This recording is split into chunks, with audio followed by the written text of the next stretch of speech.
Tii Item 505, June 7th, 2021. WWDC 2021, iOS 15, iPadOS 15, and watchOS 8. In this episode, we talk about WWDC 2021, iOS 14.6 and 15, iPadOS 15, and watchOS 8. Some other Apple news, plus listener feedback and more, all covered in depth starting after the intro. Welcome to Today in iPhone. I like it a lot. Today in iPhone. Hey, cool! Oh yeah! My beautiful iPhone, which I never have out of my hand and that I do everything with and has become an extension of who I am. Today's episode is brought to you by Libsyn, the best podcast hosting service, period. Sign up with promo code podcast411 and get the rest of this month and all of next month free. Welcome to the show. I'm your host, Rob, and you are listening to the Today in iOS podcast. First up, I want to thank Levon for sending in the music you hear in the background. Levon wrote, "Hello, Rob. I love the podcast. Here is an original music track I've done on my Garageband app. I love my Mac products. Thanks for all the info, Levon Foxworth." And, well, thank you, Levon, for the music. And folks, I will put the full song at the end of the episode. I also want to thank Neville for the artwork for this episode. Neville wrote, "Hi, Rob. Managed to get one of the very helpful Apple Store staff to take this photo of me outside the Apple Store at the Fountain Gate Shopping Center. The store is located in Narwarren, which is a suburb of Melbourne, Australia. This photo was taken on the morning of Friday, September 21st, 2018, which, as you know, was the release day for iPhone XS and Watch Series 4. I'm wearing my Series 4 Apple Watch in the photo. Myself and another guy were the first two people to enter the store when the doors opened, and we had the first two reservations at 8 a.m. to pick up our products we pre-ordered 1 week before. I was still there, and I had another reservation at 10 a.m. to pick up the iPhone XS Silver 256GB for my wife and an iPhone XS Max Gold 256 for me. We were both upgrading from the iPhone 7 Plus 256GB. The whole process went smoothly from pre-order on the Apple Store app to pick up 1 week later. Very impressive. It was a great morning. The new iPhones and the watch are just amazing. Very impressed. Can't believe the screen quality on all these new devices. Thanks for all you do. Cheers from Neville South." Well, thanks, Neville, for the artwork. And folks, you can see the artwork in the free Tii app via the bonus button for episode 505 or at Instagram.com/todayinios and also at Facebook.com/todayinios.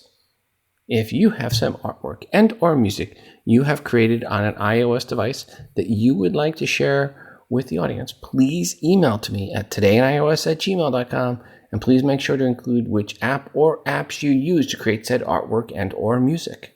So first off, I want to have a little recap on the last Apple quarterly conference call.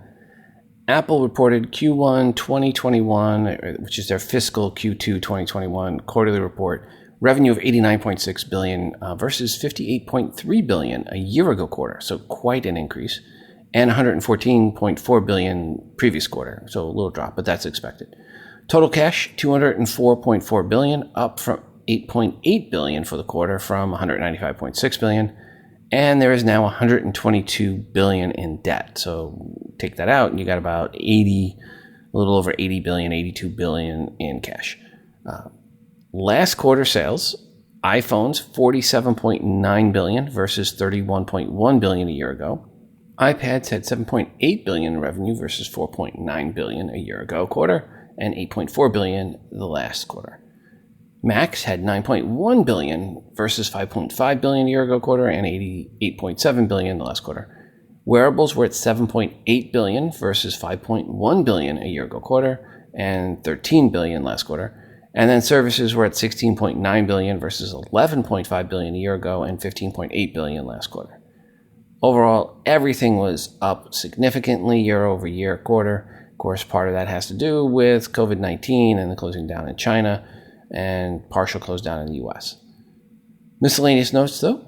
Apple generated $24 billion in cash flow and returned nearly $23 billion to shareholders during the quarter. Cash dividends of $0.22 per share, a 7% increase. Dividend was payable on May 13th to shareholders of record of May 10th. There was 66% growth in iPhone sales year over year, 27% growth in services year over year, and customer satisfaction of greater than 99% for the iPhone 12 family. Overall, it was a great quarter for Apple, which means only one thing. The stock is going to do what? Oh yeah, it'll drop. And drop it did, going from around $134 on the day of the quarterly call down to as low as $122, and now is hovering around $125 a share. Still pretty good. So that is your quick recap of the Apple quarterly call. I just wanted to point it out just to show you how good things went. But as typical, when things go really well for a quarter, Apple tends to drop. This is Lee from Portland, Oregon. I'm playing with the new iOS app. All of a sudden, it changed my day. I knew it was coming, but I didn't think it would really screw me over. Maybe your audience or you can give me some suggestions. Drive a truck all day, so I sort order my podcast in order of what I want to listen to. And so like today on iOS, and then the news, and then other items that I want down the line. In the morning, I swipe down, I download them all, or reload and download them all, and then I take off for my day. And when I hit the first podcast, after that's finished, it goes to the second podcast, then it goes to the third, so on down the line. And I could sort order it before. Now I can't sort order it. It's driving me insane. So now while I'm driving a fuel truck down the road, I got to pull off the side of the road just to go ahead and pick another podcast that I want to listen to. It's kind of annoying me. Any suggestions would be really appreciated. Hey, and thanks for the show. Bye. Hi, Lee. Sorry to hear of your issues. Couple of apps to recommend for you. First, of course, Overcast. You can set up lists in Overcast as well and make sure you listen to them in the order you want to listen to them. But the best app out there from playlists, from what I've gotten feedback from others, is Castro. So you can either look at Overcast, which is free, or Castro, which you pay for. And those two apps will be able to do what you're looking for. Overcast, of course, is my first recommendation all the time because of the privacy settings on Overcast app. You can see which apps are going to violate your privacy and which aren't. So I would recommend to get Overcast regardless of what apps you use, just as a minimum, just to check what the privacy settings are of a podcast before you subscribe to it. So yes, Overcast and Castro would be my two recommendations. If other folks have other recommendations they would like to make to Lee, give us a call, 206-666-6364. That's 206-MoondOg, or send an email to todayinios@gmail.com. Into the email bag we go. Hi, Rob. It's been a long time since I've contacted you. I hope you and yours are well after settling into your new home. I recently bought a new computer thinking that switching to an Apple laptop might stimulate this 86-year-old brain. Apart from a half an hour of one-on-one support session online, support has been limited. As an Apple bull, can you suggest resources that can help me learn this new environment? I have been an iPhone user and an early follower of you since you were today an iPhone, but definitely not a techie. Thanks, Skip. Well, hi, Skip. I would suggest the MacCast with Adam Christensen. He will go over all things Mac, go back a few years and catch up on episodes to get you up to date on the most recent items. But of course, you want to check right about when Mac OS updates have happened and around WWDC for the best information. Hi, Rob. I've enjoyed your show for many, many years. Welcome to Tennessee. I'm one of the 12%ers that has deliberately not upgraded to my iOS to version 14.x.x. You mentioning the iPhone stats has prompted me to ask, is there an app or reasonable method to allow an iOS user to scan one's inventory of installed apps to learn if any of those apps will become obsolete after the iOS upgrade? Thanks for your great work. Greatly appreciated, Mac in Memphis. And hi, Mac. I am not aware of anything that does this for an iOS device, or an iPad for that matter. If anyone knows of anything outside of a jailbreak app, please let us know by calling 206-666-6364. That's 206-MoondOg, or emailing us at todayinios@gmail.com. But again, I don't think you're going to find anything, Mac, and I would recommend upgrading now to what's iOS 14.6.x by the time you hear this. Hi, Rob. I'm finding it interesting that so many tech people note that the upcoming unlock iPhone while wearing a mask feature won't work to use Apple Pay when making a purchase. Those who have an Apple Watch, which is needed in order to unlock while wearing a mask feature, can effortlessly use their Apple Watch for an Apple Pay purchase. Regards, Eva. Good point, Eva. Thanks for the feedback. Hi, Rob. Thanks for all you do. I've been listening for almost a decade. I ditched my Windows laptop and purchased an iPad Pro last year. I used the Magic Keyboard and the Logitech MX Master 3 mouse. It has worked out well, but now I'm entering a course of study that really needs a second monitor. I have a USB-C hub that allows a second monitor to be connected, but it appears the iPad only allows mirroring. Here's the question. Does the new iPad Pro 12.9 with Thunderbolt truly utilize the second monitor as an extension of the workspace? I would get the new iMac, but the M1 chip is no longer supporting Windows and VM as I understand. Do you have a comment on this? Thanks for your assistance, Bob B. Well, hi, Bob. You will need to go to split screen mode, but no, there is not support for an external display as a second different screen with the new 12.9 M1 iPad Pro. It is just for mirroring what is on your iPad screen. This is something Apple would have to put into the iPadOS to support it, and I was actually surprised not to see it in iPadOS 15. Right now, the iPad can be used as a second display for your MacBook or Mac. That's where the iPad is the second display. But it does not support a second screen of its own when connected to an external display beyond mirroring, as you mentioned, your iPad. I too wish it did. Maybe we will get this with iOS 16, or better yet, it would be great if Apple added it to iOS 15.1. One can hope. Hi, Rob. So lately I've been having issues with my iPhone 12 Pro Max reaching the 200 plus Wi-Fi speed that it should be achieving in my house. I get a faster speed using LTE than Wi-Fi. I have to restart my airport time capsule and force quit all apps and restart my phone to obtain the expected Wi-Fi speed, sometimes multiple times a day, especially if I leave and come back home. I have been thinking about upgrading my Wi-Fi to Eero's mesh system that sponsors you, and you seem to like that so much.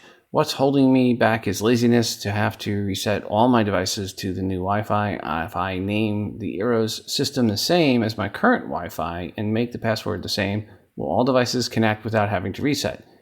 Any idea as to why I'm having these Wi-Fi issues? I'm still running 14.4.2. Thanks as always. Much appreciated to you and your listeners. Thanks. And that is from Dave S. in Springfield, Deal. So, Dave, first, thanks for the email. And I would highly recommend getting an Eero router mesh network for your home. I have one for my house, and I just pulled out my new iPad Pro and tested it, and I'm getting a little over 300 megabits per second down and around 40 megabits per second up, which is the up limit for Xfinity, even when I'm hardwired in to a router. Sadly, no more Google Fiber for me, but overall, my house Wi-Fi is great with my Eero network. That said, I would recommend to upgrade to iOS 14.6 if you have not yet. Release the hounds. That goes for all. And then back to some questions about passwords.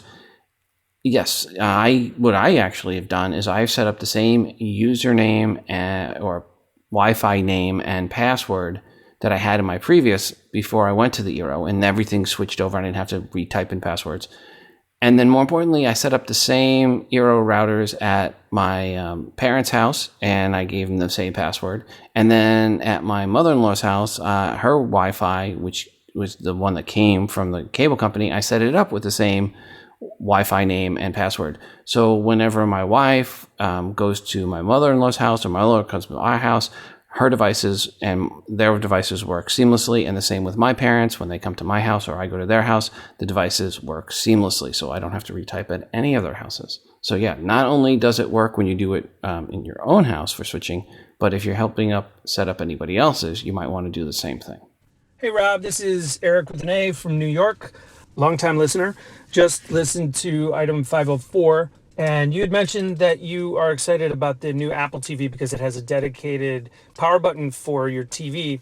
And you had also mentioned that at your home, you keep around the remote for your TV because you need to turn it on and off. I didn't know if you know this or not, but on my generation 4, I'm not sure about previous generations, but on my Apple TV, I use the Apple TV remote to control my TV, my receiver, and my Apple TV. It turns them on and it turns them all off. I don't need the other remotes. Maybe your Apple TV's older, but I just don't think that. I mean, I figured you probably have a Generation 4. Anyhow, I don't know the settings to set it up right now because I'm not in front of it. But when I want to turn on all of them, I just hit the menu button on my Apple TV. And when I want to turn them all off, this isn't as intuitive, but if you hold down that little button on your Apple TV remote that looks like a TV, you just hold and press it down. From the right of your screen, a little menu will pop up, and one of the options is sleep. And if you tap on sleep, it'll shut down all of your devices. So you can turn them on and off with just one remote. Anyway, for anyone that didn't know that, I hope it's helpful. And I love your show, and looking forward to the next one. Bye-bye. Hi, Eric. Thanks for the feedback. Fortunately, I have not been able to get my TV or my Bose sound dock to turn off with the Apple remote. It will go black, but the TV actually doesn't turn off. And then after a few minutes or a few seconds, it says there is no Apple TV selected. So yes, I can use it to shut down the Apple TV, but I can't use it to shut down the TV or the Bose sound dock, which sad. But I don't know if it's something I've done wrong in trying to set it up, but I just have not been able to get it to work. Nor could I get it to work to up and down the volume on the sound dock. It'll only up and down the volume on the TV. So unfortunately for me, which means unless I can figure out something I did wrong, I am stuck right now with 3 remotes for my Apple TV where I have the sound dock and at least 2 everywhere else. Back to the email bag. Hi, Rob. I continue to be a devoted listener, and frankly, I like your monthly schedule of podcasts. It has been hard during pandemic times to keep up with everything, as I'm sure you've experienced too. Attached is the 14.6 security bugs squashed. Is this the single dot record for the number of bugs handled all at once? Would like to hear your opinion. Is this the shape of things in the future for iOS? That is a big bug fix and a single dot update every 4 weeks or so. Like you, I've been on the iPhone since helping launch it with Singular. Remember the days when Steve didn't want any apps in core memory except native ones? Remember how web apps almost brought the old cell data network to its knees? Remember how everyone screamed, I want my apps on my phone right now? And Ralph De Vega couldn't guarantee to Ed Whitaker that the next iPhone wouldn't exceed the backbone capacity. Maybe Steve could see into this far into the future, and maybe he was ahead of his time. What has changed is 1, the data network is more robust. 2, cloud computing in Apple data centers is possible. 3, hackers have found a target-rich environment. 4, iOS and AppSec have become more difficult to secure. And 5, iOS targeted malware is in the wild. Maybe it's time to rethink the App Store concept. After all, it's been a target for lawsuits over fees. Perhaps Apple should create iCloud apps and wipe out the App Store. Apple or Apps as a Service (AAAS) might be something to consider in Apple HQ. A recurring subscription fee-based service where Apple keeps everything updated in the cloud would only update the core apps on the phone. Just noodling around. Regards, Paul G. in Lawrenceville. Well, hi, Paul. Great to hear from you, and thanks for the feedback. And per your first question there, I am not sure if it is a record for bug squash for a single dot update, but it has to be close to a record if it isn't the record. Yes, I think for the near term, you will see more bugs security updates patched in single dot updates. Beta is already out for iOS 14.7. So it looks like they're going to skip any 14.6 double dot updates unless there's something that major comes up before they were ready to release 14.7. That said, again, folks, if you have not released the hounds on iOS 14.6, please do so. Lots of bugs and security updates. So do update as soon as you can due to the security patches and also the AirTag support if you are getting those. And there was a nice new voice control feature within the accessibilities features that allows users to unlock their iPhones after restarting using their voice. However, I do want to point out there are reports of dreaded battery or degraded battery life. So take that for what it's worth. And some have found this is due to the Apple Podcast app and the Music app going crazy in the background. I have not seen this issue, but I do force quit all my open apps before I do an upgrade. And that might be the difference I am seeing versus others. In the last 10 days, my podcast app has chewed up just 1% of my battery life for Apple Podcast app. Actually, all my apps are spread out for battery life usage pretty evenly, with the worst being Twitter, followed by Mail, then Safari. And I do not see any runaway apps per battery life. I still do recommend to release the hounds again for 14.6 due to security patches. And of course, I recommend force quitting all open apps, then doing a network reset, then reconnecting to Wi-Fi, and then doing the software update. That method seems to give me, at least, the best results for updates, and what I've heard from many others, the best results as well. This episode, I want to talk again about podcast hosting. Did you know the ratio of blogs to podcasts is over 2,000 to 1? If you want to stand out from the crowd, podcasting is the best way. There is more time in the day for people to listen to podcasts than for them to read a blog or watch videos. This allows you to get out in front of your audience when they are driving in the car or walking the dog or working out or even just working. Podcasting will help differentiate you from your fellow coworkers and help if you want to speak at virtual conferences and events and live events which are coming back. Plus, podcasting is fun. It is something I've done now for over 16 and a half years. And another reason to host your podcast at Libsyn is Apple has been all about privacy for consumers lately. But all of those privacy features actually do not block some in the podcasting space from tracking stalking listeners. Sadly, not all podcast companies care about listener privacy, but Libsyn is different and does not allow the tracking of listeners. Consumer privacy and listeners' trust are something Libsyn actually cares about. If you care about ethics and privacy, Libsyn is the podcast host for you. I have said it for over 16 years. It is the best place to host a podcast. Absolutely, positively, it is Libsyn. Libsyn, that is spelled Libsyn, stands for Liberated Syndication. And if you use promo code podcast411, you will get the rest of the current month free and all of the following month free. For anyone that does start a podcast on Libsyn, if you send me a promo for your podcast, I will play it on a future episode of TII.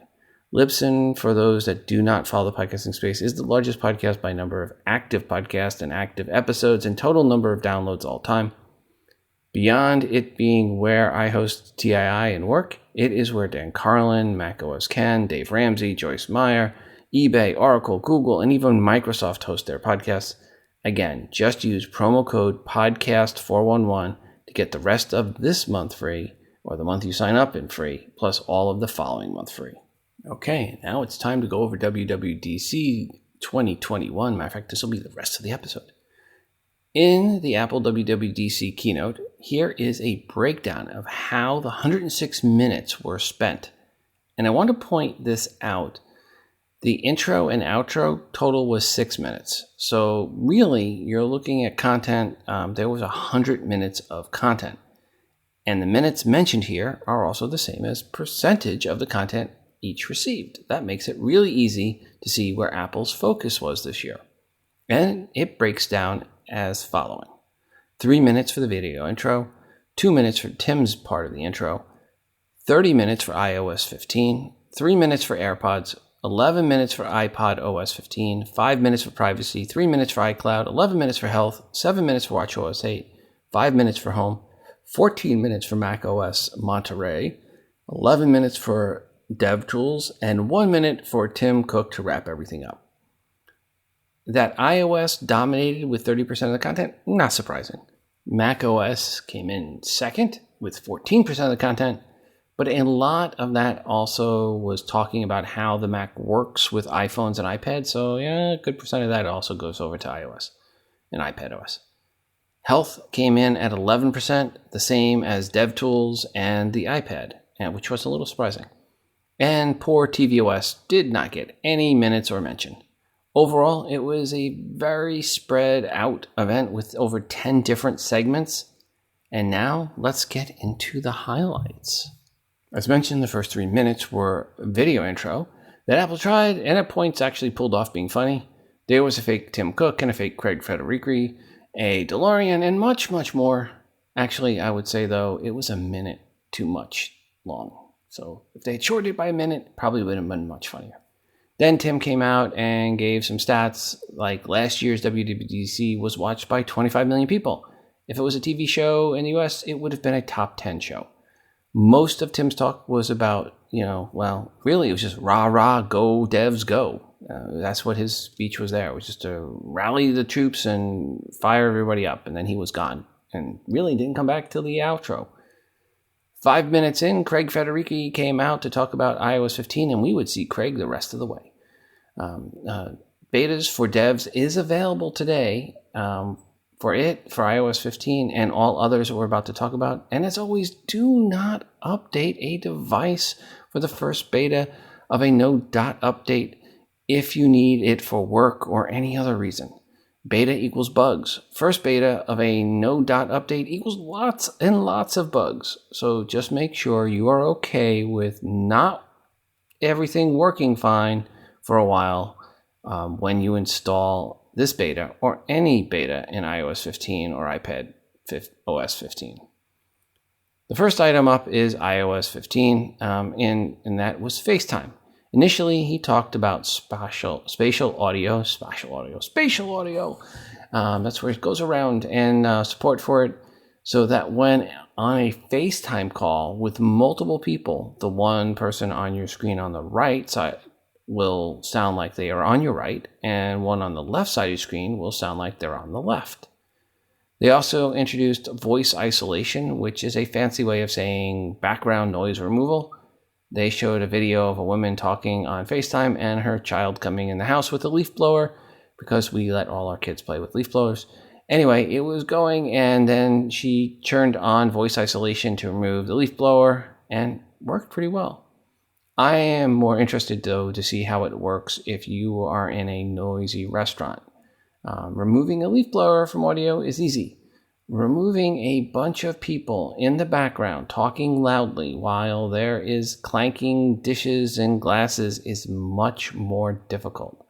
Hopefully it lives up to the hype. Apple also introduced wide spectrum, which is basically the opposite of voice isolation in that it picks up everything. Then they talked about video for FaceTime and enhancements there, such as grid view to put people in tiles and spread around evenly, portrait mode, where it will automatically blur your background, and the biggest item of all, FaceTime links for scheduling.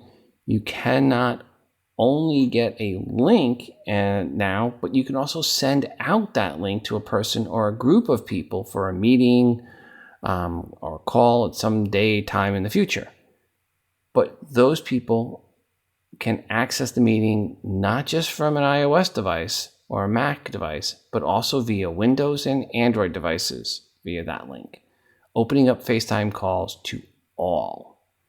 This is a nice alternative to Zoom, and for a bit caused Zoom stock to kind of tank during the day. Apple talked about Share Play for FaceTime. This is where you can play audio or video and have it synced up with your friends. For example, you all want to listen to the latest song from Krista Berg. Now you can get on FaceTime call and do that. Or maybe you want to watch a video together. You can do that as well. You can share your screen as well, just what you're doing on your screen. I can see with iPadOS where I would want to do this for a live tutorial for the Libsyn service when I have to do tutorials for folks. Per the video and audio sharing, there is the Share Play API, meaning it is not just limited to Apple apps. You can video share the latest episode of The Mandalorian when it comes out in the fall, right after this goes live, that is. Some of those apps announced already supporting the API are Disney Plus, Hulu, HBO Max, Paramount Plus, Twitch, TikTok, Pluto TV, ESPN Plus, and the NBA app. They sum this up as listen together, watch together, share your screen. Next up was Messages app and a new feature called Shared with You. This lets you come into an app and you will see items shared with you from someone via a text.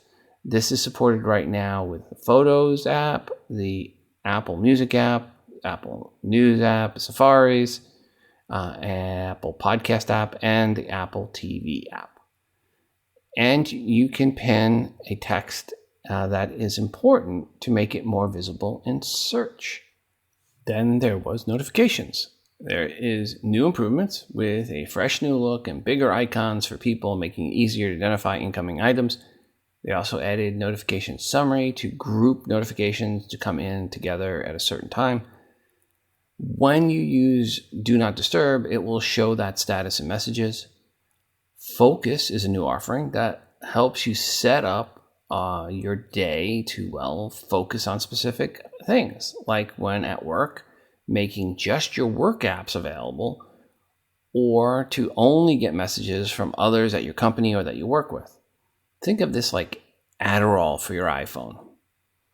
Speaking of focus, or lack thereof, Craig was in front of a whiteboard at one point that read Top Secret Features for WWDC 2022, and they included Haircut Remind, use front-facing camera, personal hologram for video calls stand-ins, dog AirPods, maybe call them AirBuds, ooh, bad, autonomous phone retrieval, i.e. Find Me, and personal stylus feature, and then finally scroll to recharge. They also had in there a new Apple TV feature listed where it said that the Apple TV will lock the user for the rest of the night if they take over 10 minutes to pick something to watch. So, while they meant them as jokes, I really like that last one. Okay, where were we? Oh yeah, live text. This is per that whiteboard. Craig turned around, took a picture of that whiteboard, and then was able to go into the picture and copy the handwritten text and then paste it into an email. Pretty cool. One feature of this was taking a photo that had a phone number shown, selecting it, and then tapping on the phone number to call. Live text works with photos across the entire ecosystem, including screenshots, quick look, and even photos on the web. Currently, it understands 7 languages, which are English, Chinese, French, Italian, German, Spanish, and Portuguese. It also goes beyond text, in which you can look at info on recognized objects, like kind of Google photo search. Apple is also adding in photos to Spotlight to make it easier to search for photos in your library. Wow. Any help there would be greatly appreciated. And Apple is adding photo memories, intelligent song suggestions to those photo memories because, with the time you saved with Focus feature, you can now go into your photo library and waste all the time there with music playing to past trips you had when people did not need to social isolate. Next, they went over 3 key apps with some updates for each, and those 3 apps are Wallet, Weather, and Maps. For the Wallet app, they are expanding keys, working with more folks such as Disney and hotels. Would be nice at Disney World not to have to use the bracelet, but rather your iPhone and I assume Apple Watch. Another feature being added is Identity Card, where you can scan your driver's license in and it uses it in select states. And they are working also with the TSA to accept it for identification. They announced a group of partners for locks and access systems that will support this in the fall, including Hyatt, Disney World, Slage, TouchNet, Castle Systems, Asasa Abloy, another hotel chain, and many others. The Weather app is getting some tweaks, basically some new graphics and data, and more animated backgrounds. More to report on this after playing with the betas.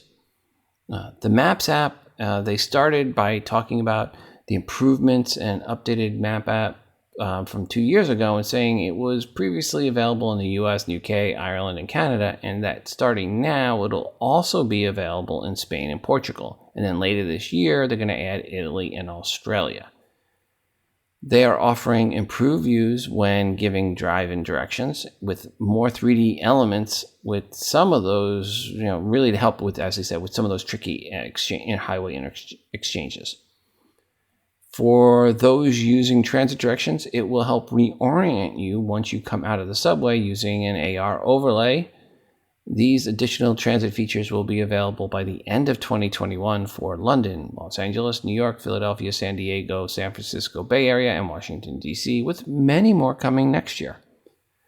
Some of the other things for iOS that they showed quickly in the summary screen but did not actually address include suggested widgets, move to iOS improvements, spotlight-rich search results, new quick path language for Dutch, Hindi, Russian, Vietnamese, and Turkish, per app display and text size settings for accessibility, Find My locates iPhone when powered off, temporary iCloud storage to transfer your data, and more that we'll go over in future episodes. And that was the end of the iOS section, but there are other iOS features that were mentioned in other segments. So next up is the surprise section where it's just for AirPods.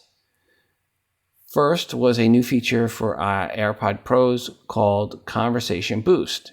Turn it on and face the person you're talking to, and it boosts their volume level. So now when someone wants to talk to you in person, you can ask them to social distance, but turn on the boost so you can hear them better. The biggest improvement for AirPods in the segment was to Find My support for AirPods. Devices can now connect with other iOS devices nearby, not connect as in you hear, but just connect as far as pass their information back to the Apple system to know where they are. And there's a new separation alert if you leave them behind. You can also ping them for them to send out a signal in or out of the case, which is nice. There's spatial audio support for Mac and Apple TV, along with spatial audio support for FaceTime, improved proximity view, and you can add in background sounds like ocean, rain, or a stream, assuming these are for AirPod Pros and AirPod Max only. By giving up 5% of the time to AirPods, it shows Apple considered them a key part of the Apple ecosystem. I love my AirPod Pros, so good to see the continued improvements, updates, especially the Find My, as my kids are constantly losing them around the house. One child is no longer even allowed to take them out of the house anymore because he's so bad about losing them in the house. The next major section was iPadOS 15, taking up 11% of the presentation. First new item for iPadOS was widgets among apps on the home screen. There are also larger format widgets, like one for Apple TV and another one for photos. A nice addition to iPadOS is the app library, including turning off whole pages of apps. But the real key update was around multitasking. There is a new multitasking window, improved split view, and a shelf for split views. So you can have multiple split views you work with at any given time. To create a split view from the window, just drag one window on top of another. There'll be a lot more about these features in future episodes of TII. The Notes app has improvements for shared notes, so you can see what changes were made and by whom. There is the addition of a new feature called Quick Note, which you simply swipe up from the bottom right-hand corner when in an app, and you get a window where you can add in notes about that app and screen that you're on. So in Safari, that note would be tied to a specific web page that you happen to be on at that time. This looks really like a nice feature addition when I'm doing some research for future items for this show. The Translate app is coming to the iPad with iPadOS 15. There will be an auto-translate feature where it recognizes the language of both parties. And most importantly, there is a new Apple ecosystem-wide translation feature, Now, when you select in iPadOS or iOS or macOS any text, you will have an option to translate it. There is a new keyboard shortcut menu for you to use a keyboard with the iPad. There is an update to the Swift Playgrounds where you can now build apps on iPads completely. This can be for iOS or iPadOS apps. Some of the new features shown, but not featured, include support for game controllers and new audio and video enhancements. The next section was one I was wondering if Apple would announce anything big in, and it is the privacy section. And to kick it off, the first thing was Mail. And the first item on privacy was mentioning hiding IP addresses of users.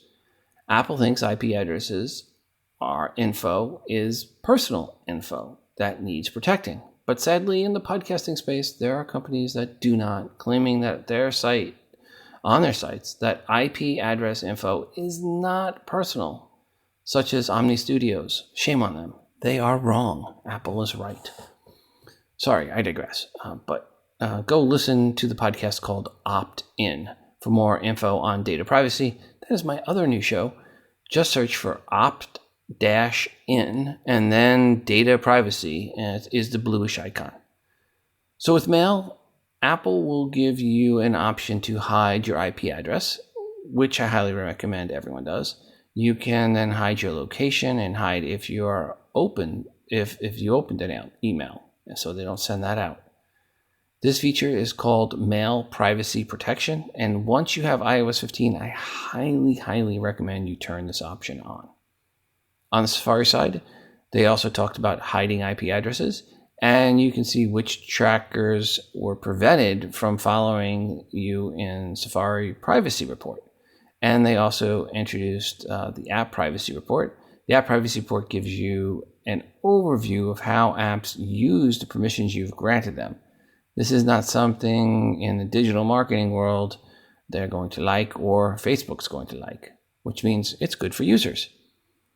This report also shows all third-party domains that the app is contacting. Ouch. I am going to be really interested to see how it reports on podcast apps, which, as I said, seem to get around all these privacy features and share your personal info for shows that allow it. This show, however, will never do that. I respect your privacy and personal info. Next in privacy was Siri, and Apple has updated it so now Siri will do on-device speech recognition. This is a huge. If you ever asked Siri to do something and you heard "on it" or "let me check," or worse, "sorry, I can't connect right now, try later," those days will be over finally. This will greatly speed up using Siri for turning on flashlight or setting an alarm or calling your spouse and anything else you ask her to do. I have a feeling this update of Siri will be one of my top 3 updates in iOS 15 and iPadOS 15 after I have some time playing with them all. The next segment was iCloud, which got a scant 3 minutes, but a couple of items they mentioned are greatly appreciated. 1, new account recovery. This is where it allows you to specify some people that they can contact, Apple can contact, if you have issues remembering your password. And more important was number 2, digital legacy. This grants specific people access to your account if you should pass away. They also talked about private relay, hide my email, and HomeKit secure video. iCloud Plus pricing will remain the same. Health was up next, and Apple dedicated 11 minutes to the segment, tying it for third place for time allocated to a topic. The first up was video for Corey Health app, and they talked about their collaboration with Apple in creating this app and their time spent in Cupertino and yada yada. Anyway, then Apple went over 4 key new features for health: mobility, labs, trends, and family. Mobility is where it looks at your walking steadiness to see if you are likely going to suffer from a fall. It looks at how you walk and then notices if things start to change. Labs is where you get detailed description of lab results in your health app. Trends is what it sounds like. Apple is looking at your data to see if there are trends and if things are changing for the worse, or better, I guess. It can then share your data with your doctor, securely, of course, and only with your approval. And then finally, family. It is where you can do sharing between parents and their kids and also the parents of the parents. So if you're in a family where you are caring for both your younger kids and your aging parents, this new feature will help with getting data on them so you can be a better caregiver for all. And of course, all is done securely and with opt-ins. Apple is working with Cerner, Allscript, Athena Health, CPSI, Dr. Krohn, and Meditech Expanse. Apple also showed but did not talk about storing vaccine records in the Health app, lab results pinning, improved cycle tracking predictions with heart rate, and the sleep widget. Next came watchOS 8, which was 7% of the show. First up is the Breathe app with new animations and a new feature called Reflect. These are part of the Zen feature set. And when you are fully Zen, you are asleep. So the next item they mentioned was the new respiratory rate monitor in the Sleep app. I'm going to be interested to test this out as I have sleep apnea to see what it says. There's also a new Tai Chi workout tracker. And of course, they had to announce new watch faces, one of which integrates with photos. Speaking of which, they claim to have improved the Photos app and now allow you to share a photo from your Apple Watch directly via email and Messages app, because you never know when you will think of an old photo on your watch that you need to share and you are out walking away from your iPhone. Okay, I was not overly excited about this one. Other features for watchOS 8 include Fitness Plus workout filters, always on for more apps, better Find device support for Apple Watch, keys and ID cards added to the wallet, redesigned music app, ultra wideband with car keys support, next hour precipitation report, new ways to compose messages, and the one they did not mention, but I think I will like the most, multiple timer support. So you can set different timers for different items you are cooking, for example. The next segment was around the Home app service. And so the Home app. Apple keeps reminding us the key to the Home features are easy to use, better together, private, and secure. Basically, it was about improved performance and better Apple Watch support. I think of all the features I like, the new package detection one for connected camera was the nicest. They did also mention the support for SharePlay, allowing you to watch on the Apple TV while FaceTiming with friends. There is a new feature called All of You, which suggests shows that all of you that are watching currently would like. So you tell it which users are about to watch, and it looks at your profiles and then figures out between all of you what you have some common things that you like and picks that for you. There is also support for connecting 2 HomePod minis to your Apple TV. And speaking of HomePod minis, they are bringing it to Australia, Ireland, and New Zealand this month, and to Italy by the end of the year. And then later this year, voice recognition for each family member will be available everywhere the HomePod Mini ships to. They also talked about making Siri available in third-party devices. Finally, Apple announced an open-source alliance for a new smart home interoperability standard called Matter. Next up is macOS, which they are going to call the new version Monterey. One of the new features that crosses over is continuity and the new universal control. So if you place an iPad next to a MacBook, for example, you can move the cursor from the MacBook towards and then onto the iPad and control it from your MacBook. It worked pretty smooth in the demo. It is now easier to move files from one device to another and to control devices.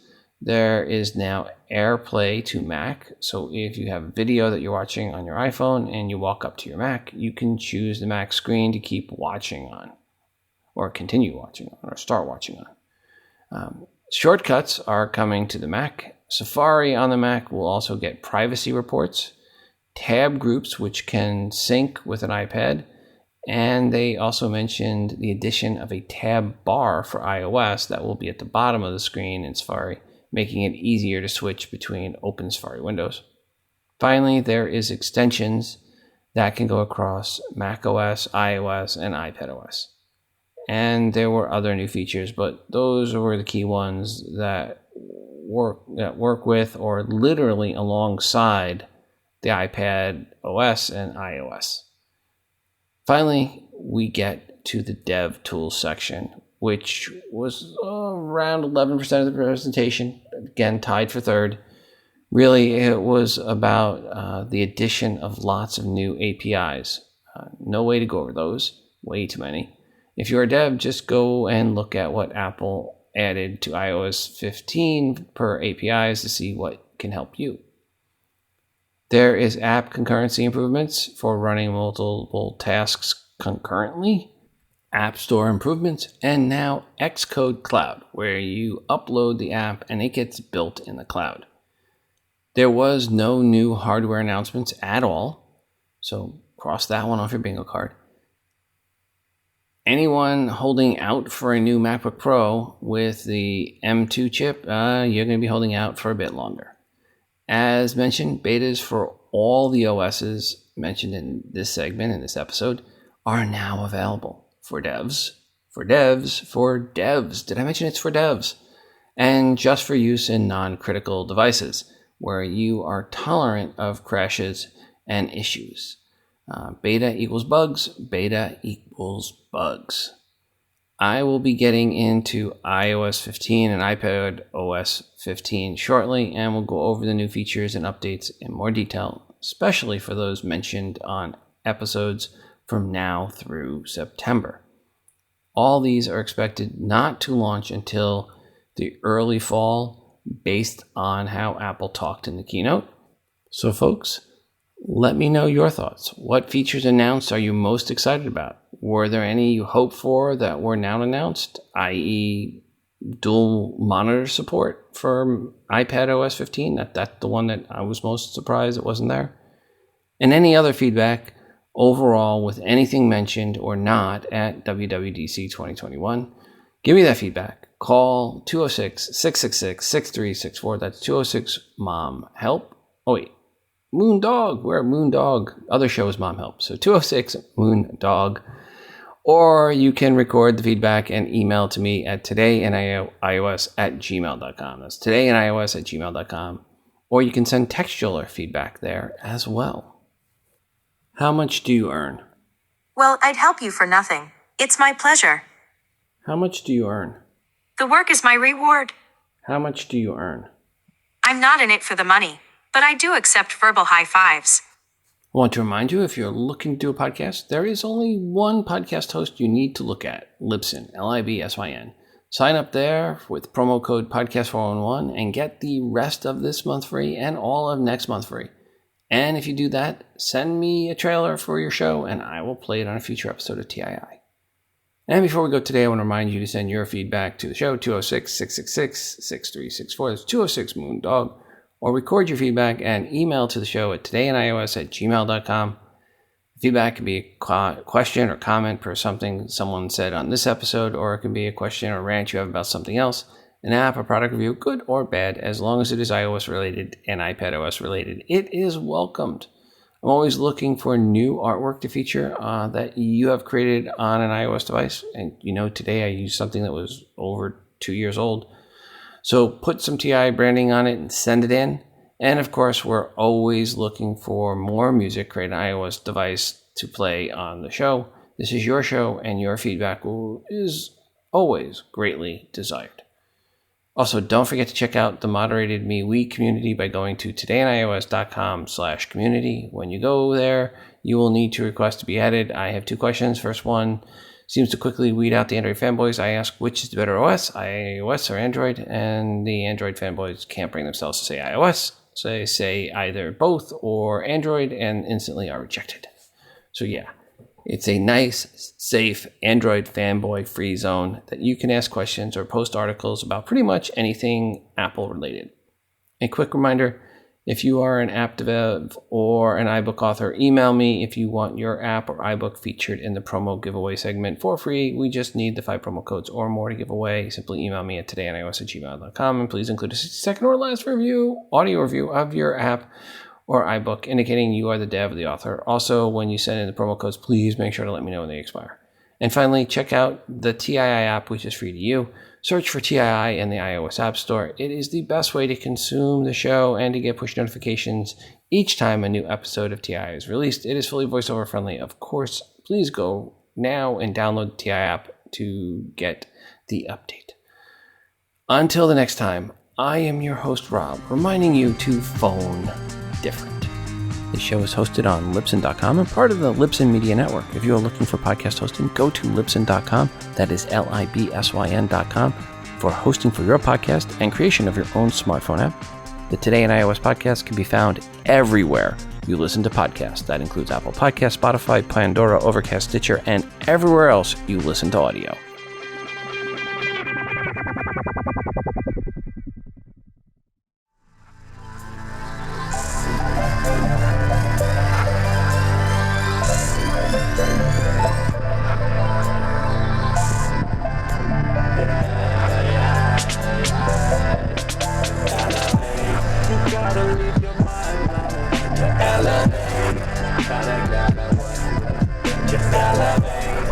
Take it to another level, man. Just elevate your mind.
Just elevate.